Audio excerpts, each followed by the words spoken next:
അധികൃതരും ഇവിടെ എത്തിയിട്ടുണ്ട്. തൃശ്ശൂർ കമ്മീഷൻ ഉൾപ്പെടെയുള്ളവർ മറുഭാഗത്തുണ്ട്. എന്തായാലും വളരെ ഞെട്ടിപ്പിക്കുന്ന ദൃശ്യങ്ങളാണ് നമ്മൾ കാണുന്നത്.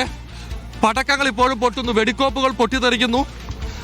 വലിയ രീതിയിൽ ആ വെടിക്കെട്ട് പുരകൾ കത്തി തകർന്ന ദൃശ്യങ്ങളാണ് കാണുന്നത്. ഇതിനപ്പുറമുള്ള പ്രദേശത്തേക്ക് സ്വാഭാവികമായും പോവുക നമുക്ക് സാധ്യമല്ലാത്ത കാര്യമാണ്.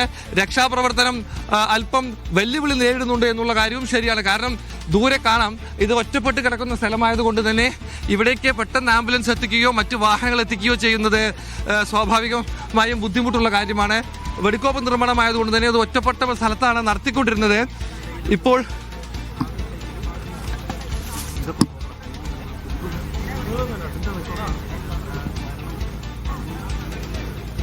നടരാജ, പ്രദേശവാസികളൊക്കെ പറയുന്നതനുസരിച്ച് ഒരു പാടശേഖരത്തിന് നടുവിലുള്ള ഒരു ചെറിയ തുരുത്ത് പോലുള്ള ഒരു സ്ഥലമാണ് അത്. അതായത് ഒരു മുണ്ട് പൊട്ടുമ്പോൾ തന്നെ നമ്മൾ കയ്യിലേക്ക് പൊട്ടിക്കഴിഞ്ഞാൽ എത്രത്തോളം അത് നമ്മൾക്ക് പൊള്ളലുണ്ടാക്കുന്നുണ്ട്. അപ്പോൾ വലിയ അനിഷ കേൾക്കാമോ? കേൾക്കാം നടരാജ്. ഞാൻ ചോദിച്ചത് നേരത്തെ ആ പ്രദേശവാസിയുടെ പ്രതികരണത്തിൽ നിന്ന് മനസ്സിലാക്കാനായത് അതൊരു ഒറ്റപ്പെട്ട ഒരു സ്ഥലമാണ്, പാടശേഖരത്തിന് നടുവിലുള്ള ഒരു ചെറിയ പ്രദേശമാണ് എന്നാണ് പ്രദേശവാസി പറയുന്നത്. രക്ഷാപ്രവർത്തനം നിലവിൽ എത്ര കണ്ട് ദുഷ്കരമാണ്? ആളുകളെ അങ്ങോട്ട് റോഡ് സൗകര്യം മറ്റും ഉണ്ടോ? അനിഷ, ഇത് പടക്ക നിർമ്മാണ കേന്ദ്രമാണ്. ദൃശ്യങ്ങൾ കാണാം. പടക്ക നിർമ്മാണ കേന്ദ്രം എന്ന് ഞാൻ ഉദ്ദേശിച്ചത് പടക്ക നിർമ്മാണത്തിനായി പ്രത്യേകം കണ്ടെത്തിയ സ്ഥലം. ഇവിടെയാണ് എല്ലാ വർഷവും തിരുവമ്പാടി അവരുടെ പടക്ക നിർമ്മാണം നടത്താറുള്ളത്. ആളുകളില്ലാത്ത സ്ഥലത്ത്, ഒറ്റപ്പെട്ട സ്ഥലത്ത് മാറി നിന്ന് ഇത് ചെയ്യുകയാണ് പതിവ്. ഇവിടെ അപ്പോൾ തൊഴിലാളികൾ മാത്രമാണ് ഉണ്ടായിരുന്നത് എന്നുള്ള കാര്യം നമുക്ക് ഏറെക്കുറെ ഉറപ്പിക്കാമെന്ന് കരുതുന്നു. കാരണം ഇതിന് ചുറ്റും വലിയ നെൽ പാടശേഖരങ്ങളാണ് കാണുന്നത്. വിജനമായ സ്ഥലത്ത് പാടത്തിന് നടുവിലാണ് തിരുവമ്പാടി അവരുടെ പടക്കക്കോപ്പുകളൊക്കെ തന്നെ ഉണ്ടാക്കിക്കൊണ്ടിരുന്നത്. അതുകൊണ്ട് തന്നെ ഇതിൽ അപകടത്തിൽപ്പെട്ടവരിൽ ഭൂരിഭാഗം ആളുകളും ഈ പടക്ക നിർമ്മാണവുമായി ബന്ധപ്പെട്ട് ഇതിനകത്ത് പ്രവർത്തിച്ചിരുന്ന ആളുകളാണ് എന്ന് അനുമാനിക്കേണ്ടി വരും. അതായത് തിരുവമ്പാടി ദേവസ്വത്തിന്റെ ഒരു കാര്യം ഇടപെട്ട് ചോദിച്ചോട്ടെ, നേരത്തെ നമ്മൾ ദൃശ്യങ്ങളിൽ ഒരാളെ കൊണ്ടുപോകുന്നത് കണ്ടു, അത് മൃതദേഹവും മറ്റോ ആണോ?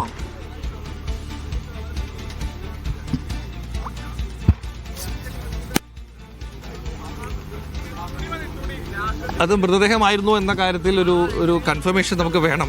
അത് എന്തായിരുന്നു എന്ന കാര്യം പെട്ടെന്ന് ശ്രദ്ധിക്കാനും കഴിഞ്ഞില്ല. അത് നമുക്ക് അധികൃതരിൽ നിന്ന് ചോദിക്കാം. ഇവിടെ രക്ഷാപ്രവർത്തനം നടത്തുന്ന പൊതുപ്രവർത്തകരൊക്കെ ഇവിടെയുണ്ട്. അവർ അല്പം നേരമായി ഇവിടെ ഉണ്ടാവുന്നതാണ്. ചേട്ടാ, എന്താ അവിടുത്തെ സ്ഥിതി? എന്തെങ്കിലും മരണം സംഭവിച്ചായിട്ട് നിങ്ങൾക്ക് അറിയുന്നു? താങ്കൾ ഈ പൊതുപ്രവർത്തനത്തിൽ കൂടി ഉള്ള ആളാണല്ലോ, എന്തെങ്കിലും വിവരം കിട്ടിയിട്ടുണ്ടോ? അതായത് നമ്മൾ ഇങ്ങോട്ട് വരുമ്പോൾ ഇപ്പോൾ ഒരാളുടെ ബോഡി സ്ട്രെച്ചറിൽ കൊണ്ടുവന്നു.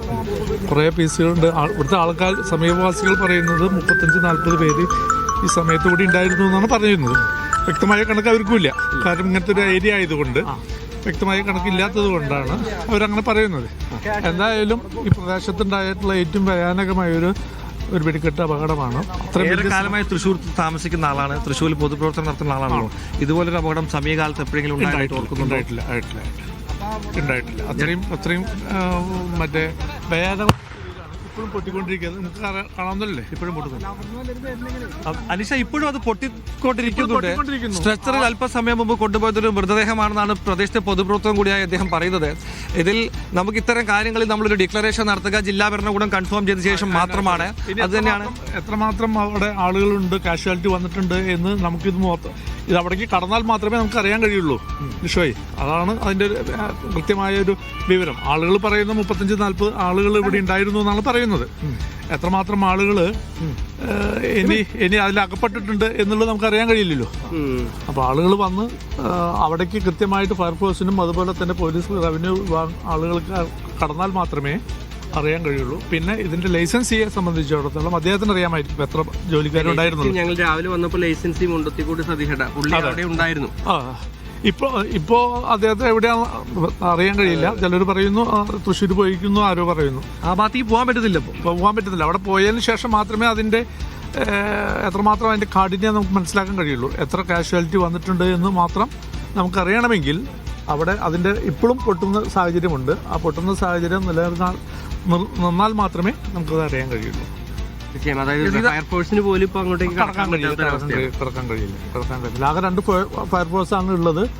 അത് കാരണം മറ്റു വണ്ടികൾ അവിടെ വന്നിട്ടുണ്ട്. അവർക്ക് കടക്കാൻ കഴിയുന്ന ഒരു സാഹചര്യമല്ല, വഴി ഉണ്ടാക്കി കൊണ്ടുവരുന്നു.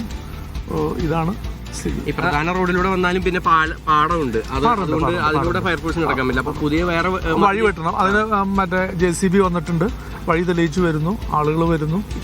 എത്ര ആംബുലൻസിൽ ഇപ്പൊ കൊണ്ടുപോയി ആളുകളെ എന്നുള്ളത് കൃത്യമായിട്ട് കണക്കായിട്ടില്ല. നിങ്ങൾ എത്ര മണി മുതൽ താങ്കൾ ഇവിടെ ഉണ്ട്? ഞാനൊരു ഹാഫ് ആൻ അവർ ഇങ്ങോട്ട് വന്നു. എത്ര പേരെ കൊണ്ടുപോയി? 9 ആംബുലൻസ് കൊണ്ടുപോയിട്ടുണ്ട്. ആംബുലൻസ്